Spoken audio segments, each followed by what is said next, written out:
আসসালামু আলাইকুম বন্ধুরা। তো আমরা যারা মেসেঞ্জার ইউজ করি এবং মেসেঞ্জারে চ্যাট করে থাকি আমরা কিন্তু নর্মাল ইউজারদের মতো চ্যাট করি, কিন্তু আজকের ভিডিওতে আমরা শিখবো যে প্রো ইউজারদের মতো কিভাবে চ্যাট করতে হয়। তো এর মধ্যে দুই একটি পয়েন্ট আপনারা জানা থাকতে পারে, কিন্তু আমি 100% গ্যারান্টি দিয়ে বলতে পারি সব কটা পয়েন্ট কিন্তু আপনারা জানা থাকবে না। তো অবশ্যই ভিডিওটি কোনো জায়গায় স্কিপ না করে শেষ পর্যন্ত মনোযোগ দিয়ে দেখতে থাকুন। হে গাইস, আপনারা দেখতেছেন অল সেকশন ট্রিক্স, আমি আছি এমডি রাজ। তো চলুন ভিডিওটি শুরু করা যাক। তো পুরোদের মতো মেসেঞ্জার ইউজ করার জন্য আমরা মেসেঞ্জারে চলে যাব। মেসেঞ্জারে চলে যাওয়ার পর আমাদের সামনে মেসেঞ্জার হোম পেজটা শো করবে। তো এবার আমরা এখান থেকে কি করব, আমরা যার সাথে এসএমএস করতে যাচ্ছি তার আইডির মধ্যে প্রবেশ করব। দেখতে পাচ্ছেন এই ব্যক্তি কিন্তু আমাকে একটি এসএমএস দিয়েছে। তো এখান থেকে এসএমএস এর পরিবর্তে আমরা অনেকেই ইমোজি দিয়ে কিছু বোঝানোর চেষ্টা করি। তো এখান থেকে আমরা অনেকে একটি কাজ করে যে আমরা যখন কেউ এসএমএস করে আমরা তাকে ইমোজি দিয়ে একটি কিছু সংকেত দেওয়া কিংবা কিছু বোঝানোর চেষ্টা করি। তার জন্য কিন্তু আমরা সেই এসএমএস এর উপর সেভে ধরে রাখার পরে আমাদের সামনে কিছু ইমোজি চলে আসে। বাই ডিফল্ট এই ইমোজিগুলো কিন্তু এখানে সেট করা থাকে। আপনি যদি চান যে এই ইমোজিগুলো এখান থেকে পরিবর্তন করে নতুন নতুন ইমোজি এখানে নিয়ে আসবেন তাহলে কিন্তু পারবেন। তা করার জন্য আপনি জাস্ট সেই এসএমএস এর উপর একটি ক্লিক করে ধরে রাখবেন এবং জাস্ট ডান কর্নারে একটি প্লাস বাটন পেয়ে যাবেন। আপনি জাস্ট এই প্লাস বাটনের উপর একটি ক্লিক করে দিবেন। ক্লিক করে দেওয়ার পরে আপনি সিম্পলি ডান কর্নারে একটি কাস্টমাইজ একটি অপশন পেয়ে যাবেন। আপনি জাস্ট এই কাস্টমাইজ অপশনটির উপরে ক্লিক করে দিবেন এবং বাই ডিফল্ট আপনাকে এখানে ইমোজি চেঞ্জ করার জন্য বলছে। আপনি এখান থেকে প্রথমে ইমোজি চেঞ্জ করতে পারেন, যে কোনো একটি ইমোজি দেখা যাচ্ছে আমি এখান থেকে দিয়ে দেখিয়ে দিচ্ছি। প্রথম ইমোজি দেখার সাথে দেখতে পাচ্ছেন আমাদের ইমোজিগুলো কিন্তু চেঞ্জ হয়ে গেছে। তারপর যদি আপনি দ্বিতীয় ইমোজি চেঞ্জ করতে চান তাহলে দ্বিতীয় ইমোজির উপর এখানে ক্লিক করবেন এবং এখান থেকে আপনার যেটা পছন্দ হয়েছে পছন্দের ইমোজিগুলো এখানে দেওয়া আছে। আপনি জাস্ট স্ক্রল ডাউন করে নিচের দিকে আসলে সব ইমোজি দেখতে পাবেন। তো আমি জাস্ট দ্বিতীয় ইমোজি এখান থেকে হাতে হাত দিয়ে দিচ্ছি। তারপর তৃতীয় ইমোজি দেখতে পাচ্ছেন কান্নার ইমোজি, আমি জাস্ট এখানে ক্লিক করে আমি জাস্ট এই ইমোজিও এখান থেকে পরিবর্তন করে দেবো। তারপর চতুর্থ ইমোজিও কিন্তু আমি এখান থেকে পরিবর্তন করে দিব। আপনি জাস্ট যে ইমোজি পরিবর্তন করতে যাচ্ছেন সেই ইমোজির উপর একটি টাচ করবেন এবং নিচে থেকে যে ইমোজি আপনার পছন্দ হবে সেই ইমোজিগুলো এখানে দিয়ে দিবেন। বাই ডিফল্ট এগুলো কিন্তু চেঞ্জ হয়ে যাবে। তো এগুলো চেঞ্জ হয়ে যাওয়ার পর আপনি উপরে একটি টিক চিহ্ন পেয়ে যাবেন। আপনি জাস্ট এই টিক চিহ্নের উপর একটি ক্লিক করে দিবেন।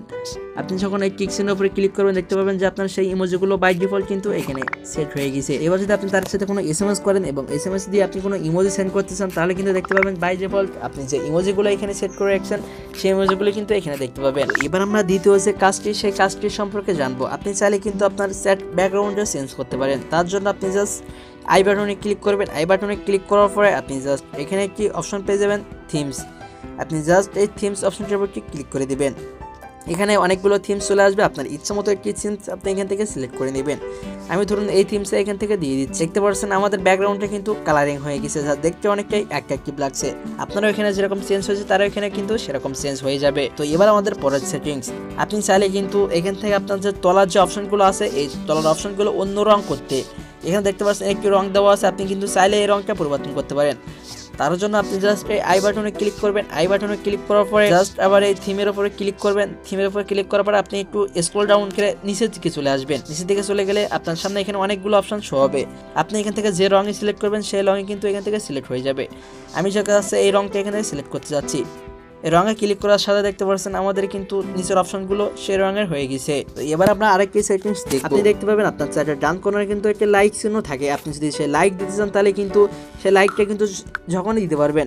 আপনি যদি লাইক কাউকে পাঠাতে চান তাহলে ইজিলি কিন্তু পাঠাতে পারবেন। আপনি যদি লাইকের উপর সেভে ধরে রাখেন তাহলে কিন্তু লাইকটা কিন্তু অনেক বড় হয়ে চেঞ্জ হয়ে যাবে। আপনি কিন্তু চাইলে এই লাইকটা এখান থেকে চেঞ্জ করে দিতে পারেন, অন্য কোনো ইমোজি এখানে সেট করতে পারেন।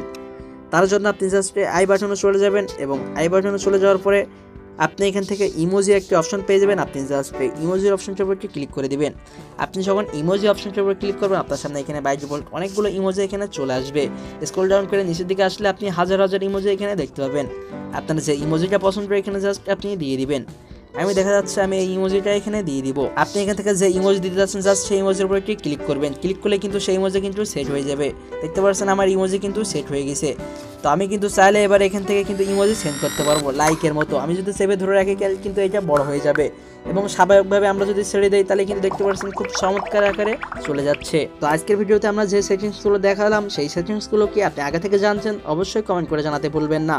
তো এই ছিল মূলত আমাদের আজকের ইম্পর্টেন্ট ভিডিও। আপনি অবশ্যই আপনার মেসেঞ্জারে এই সেটিংসগুলো অন করে রাখবেন। তো আপনি যদি এরকম ইম্পর্টেন্ট ইনফরমেটিভ ভিডিও পেতে চান অবশ্যই আমাদের চ্যানেলটিকে সাবস্ক্রাইব করে আমাদের পাশেই থাকবেন। দেখা হবে নেক্সট কোনো ভিডিওটিতে। ততক্ষণ পর্যন্ত ভালো থাকুন, সুস্থ থাকুন, আল্লাহ হাফেজ।